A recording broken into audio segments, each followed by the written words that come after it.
Hello everyone, this is Megha Sharma. Welcome to my channel Omega tech it. आज की video में हम डिस्कस करेंगे प्रैक्टिकल नंबर 3, जहां पे हम देखेंगे पहला जो प्रोग्राम है वो है to check entered character vowel और कॉन्सोनेंट। सेकेंड प्रोग्राम है to print day name of week using switch case. And third program में हमें 3 वैल्यूज लेनी है और लार्जेस्ट वैल्यू प्रिंट करनी है विदाउट यूजिंग इफ स्टेटमेंट। तो फर्स्ट प्रैक्टिकल है to check entered character is vowel और कॉन्सोनेंट। तो हमें यहाँ पे चेक करना है कि यूजर ने जो कैरेक्टर एंटर किया है वो वॉवेल है या फिर कॉन्सोनेंट है। तो हमें पता है कि इंग्लिश में 5 वॉवेल्स होते हैं, A-E-I-O-U। तो वॉवेल्स क्योंकि कम है तो वॉवेल्स को चेक करना इजी है। तो हम चेक करेंगे कि जो भी कैरेक्टर है वो A-E-I-O-U है या नहीं। अगर वो इनमें से कोई है तो हम प्रिंट करा सकते हैं कि एंटर्ड कैरेक्टर वॉवेल है, अदरवाइज कॉन्सोनेंट है।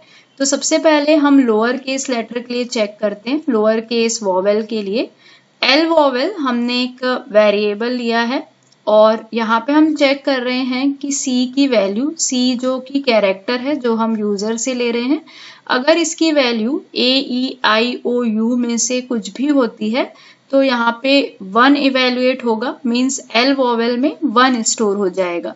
और अगर ये सभी फॉल्स होते हैं तो इसमें 0 आ जाएगा। तो हमें और का लॉजिक पता है, और मतलब ये है कि इनमें से अगर कोई एक भी ट्रू होता है तो यहाँ पे 1 इवेल्युएट होगा। सिमिलरली हम अपर केस वॉवेल भी चेक कर लेते हैं, क्योंकि यूजर अपर केस लेटर में भी एंट्री कर सकते हैं। तो हमने A-E-I-O-U अपर केस लेटर के लिए चेक किया और यहाँ पे भी 1 इवेल्युएट होगा अगर इनमें से कोई भी एक ट्रू हो जाता है। तो U वॉवेल में 1 स्टोर होगा।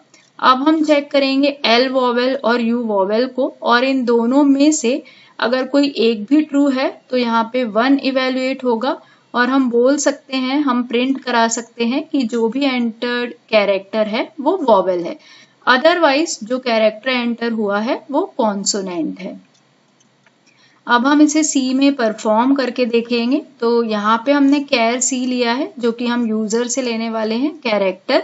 इंटीजर है एल वॉवेल और यू वॉवेल, क्योंकि इसमें 1 स्टोर होगा अगर कंडीशन ट्रू होती है तो, और अगर फॉल्स होती है तो 0 आएगा। तो एल वॉवेल में हम पूरे लोअर केस वॉवेल को चेक कर रहे हैं और यू वॉवेल में हम अपर केस वॉवेल को चेक करके इवेल्युएट कर रहे हैं। उसके बाद हम एल वॉवेल और यू वॉवेल देखते हैं और प्रिंट कराते हैं अगर ये 1 आता है तो, अदरवाइज हम बोल सकते हैं कि जो भी कैरेक्टर है वो कॉन्सोनेंट है। तो प्रोग्राम को हम रन करते हैं। सबसे पहले कंपाइल करेंगे, तो ये सक्सेसफुली कंपाइल हो गया है। रन करते हैं और यहाँ पे हमें कोई भी अल्फाबेट डालना है। टी जो है वो कॉन्सोनेंट है तो कॉन्सोनेंट आ गया। अब एक बार हम कैपिटल लेटर भी ट्राई करते हैं। तो अब हम कैपिटल लेटर लिखते हैं यहाँ पे आई, जो कि वॉवेल है। तो आउटपुट आया है I is a vowel. Next practical में हमें नेम प्रिंट करना है, print day name of week using switch case. तो सबसे पहले समझेंगे कि स्विच केस किसे बोलते हैं। The switch statement allows us to execute one code block among many alternatives like else if ladder. तो स्विच केस भी एक डिसीजन मेकिंग कंडीशनल स्टेटमेंट होता है, जहां पे हम वैल्यू चेक करते हैं, मतलब जो भी वेरिएबल है उसकी वैल्यू चेक करते हैं और उसे कंपेयर करते हैं सभी केसेस के साथ। अगर वो वैल्यू मैच होती है किसी भी केस से तो हम उसके करस्पॉन्डिंग जो स्टेटमेंट है उसे एग्जीक्यूट करते हैं, उसे प्रिंट करते हैं। और अगर यूजर ने ऐसी कोई वैल्यू एंटर की है जो कि किसी भी केस से मैच नहीं होती, कंपेयर करने पे वो किसी भी केस से मैच नहीं हो रही है, तो फिर हम डिफॉल्ट स्टेटमेंट प्रिंट करते हैं, जैसे कि हम एल्स इफ लैडर में करते थे।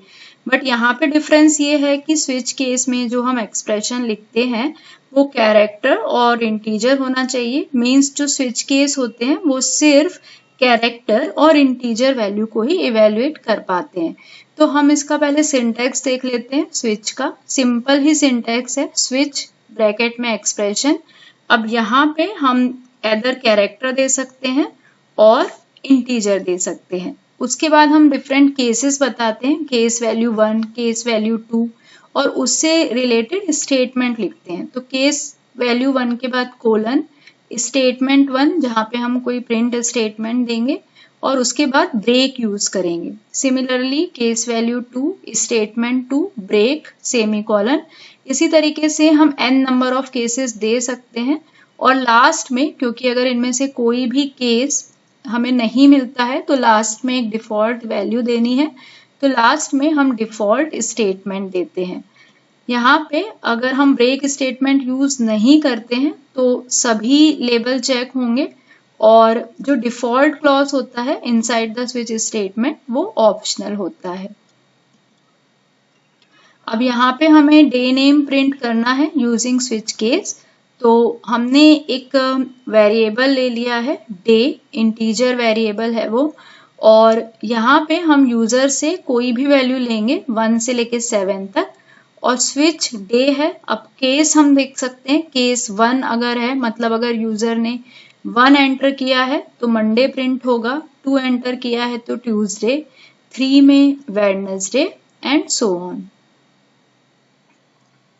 तो इस तरीके से 7 तक केसेस हैं और डिफॉल्ट में हमने दिया है इनवैलिड इनपुट, क्योंकि अगर 1 से लेके 7 तक कुछ एंटर नहीं किया है तो उसके लिए डिफॉल्ट देना पड़ेगा।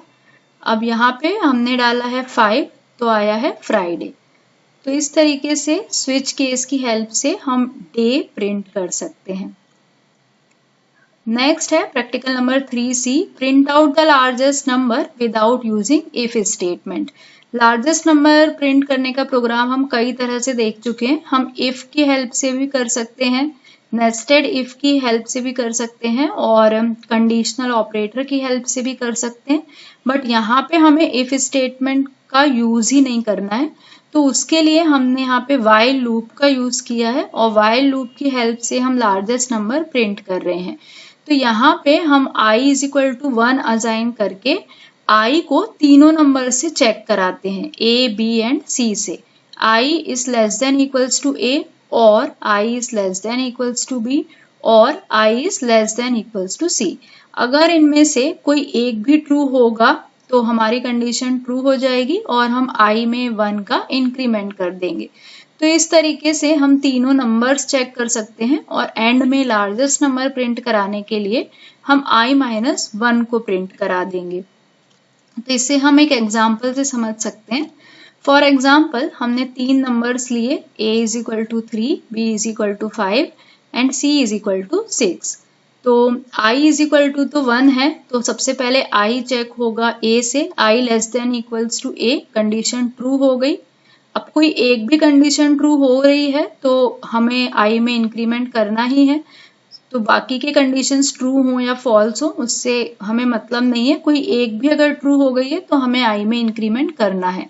तो यहाँ पे i में इंक्रीमेंट होगा, अब i की वैल्यू 2 हो जाएगी। अगेन हम 2 को चेक जब करेंगे तो 2 जो है वो 3 से लेस है तो ट्रू ही होगा क्योंकि और है। फिर हम i में इंक्रीमेंट करेंगे, अब i की वैल्यू 3 हो गई, 3 less than equals to a, फिर से ये ट्रू हो गया।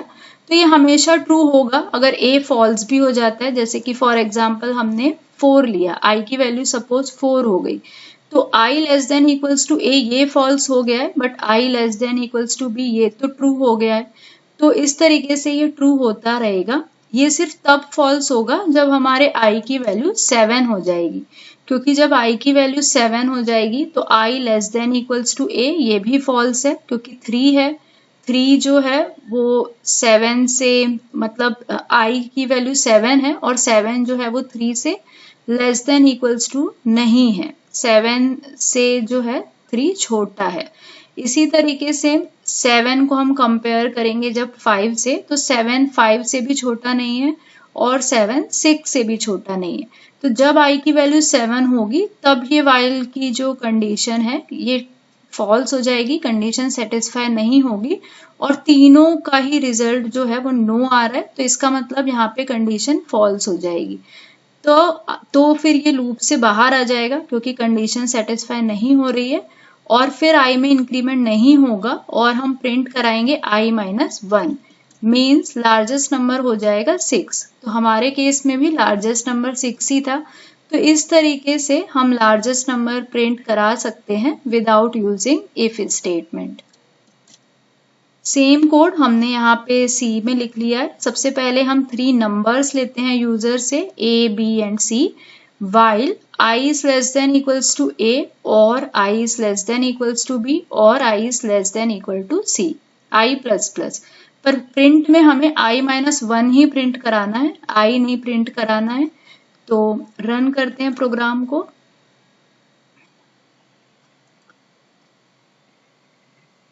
तो प्रोग्राम को जब हम रन करेंगे तो 3 नंबर्स एंटर करने होंगे। फॉर एग्जाम्पल हम यहाँ पे एंटर करते हैं 34, 56 एंड 78। तो लार्जेस्ट नंबर आएगा 78। Thank you so much for watching till here. अगर आपको वीडियो यूजफुल लगी है, वीडियो इन्फॉर्मेटिव लगी है, तो प्लीज वीडियो को लाइक करें, फ्रेंड्स के साथ शेयर करें। और अगर आप चैनल पे न्यू हैं, आपने अब तक चैनल को सब्सक्राइब नहीं किया है, तो चैनल को सब्सक्राइब करें और वीडियो की सबसे पहले नोटिफिकेशन के लिए बेल आइकन प्रेस